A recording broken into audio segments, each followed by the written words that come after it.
defense has done a good job of. Some of your players after games have said, you know, we knew they were going to get some yards. We just had to make that kind of play. Well, some of our yardage we've given up, we've talked about it here before, it's been very poor adjustments and what we call trash plays. Some of them have just been against really good players, and we knew they were going to make their share of plays. We, you know, statistically, and I don't know that it means fundamentally, but statistically, we look like we're pretty good in the red zone right now. We've improved a lot on third down, and that's certainly helping us. But, you know, statistically, we give up too many yards. It's not anything that we're trying to do or taking a bend, not break approach, the old saying goes. We've just given up some bad plays and given up a lot of yardage, but our players have played with great effort. And on the end of a few of those plays, we've been able to make a stop or get a turnover. But we've been pretty good in the red zone. And I'll tell you something else, we've got a great kicking game. We've got a punter and a kicker. When you're at South Carolina, the average starting position when we kick the ball off was 36-yard line. We got a guy that kicks it out of the back of the end zone quite often, and that helps. We got a punter. Every time we swap punts with most people, we gain about 12, 15 yards. So I think a lot of things are affecting us keeping people off the board on this defense. What do you notice from Mike Evans, one of their top receivers, number 13? Yeah, good player, and just he kind of reminds me of Alshon Jeffrey, who we had at South Carolina. You could be in perfect phase in coverage, and you just cannot. You know, it's like trying to get a rebound off the backboard. He gonna shield you out. He gonna get the ball. Big, strong. He's very mobile. Greatest asset is not his speed. He's fast enough to get open, but even when you got him covered, he just got that tremendous size advantage. Not only length, but he's big.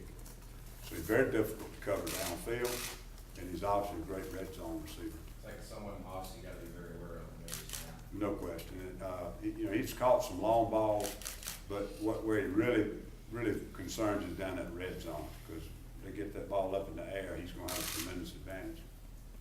Coach, could you talk about Kyrie Harden and the decision you made to go ahead and play him in that red shirt? Well, basically, we really feel like he's going to gain more experience by playing special teams and getting some reps on defense, and feeling like if he didn't get some, it's almost like starting over next year. And hopefully now we'll put him on special teams and he'll get more and more reps. So I think just playing in game scenarios, whether you're playing the spur position, the boundary position, or playing on the kickoff coverage, I think game experience will help him a lot more. Is he playing star or safety for you guys? He's been boundary safety.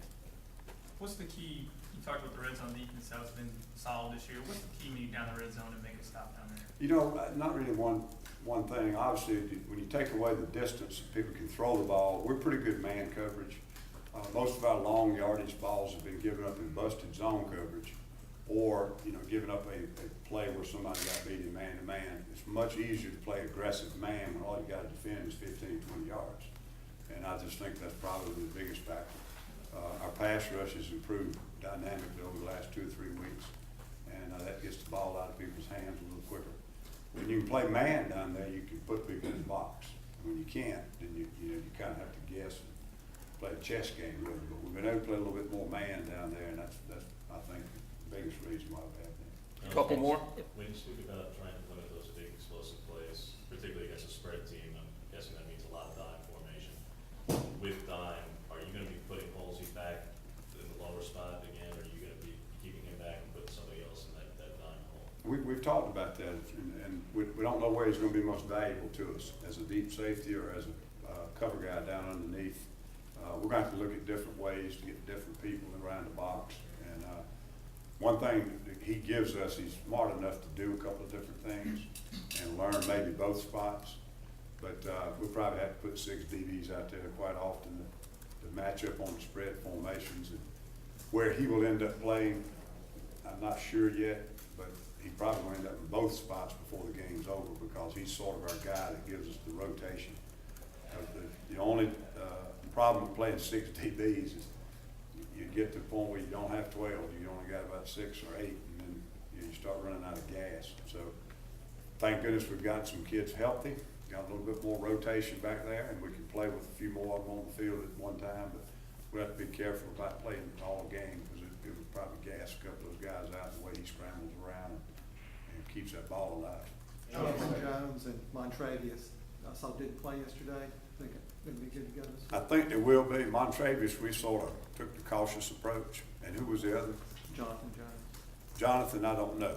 He was not dressed out. He was not ready to go. I don't know what his evaluation is. We'll probably learn a lot more about that tomorrow.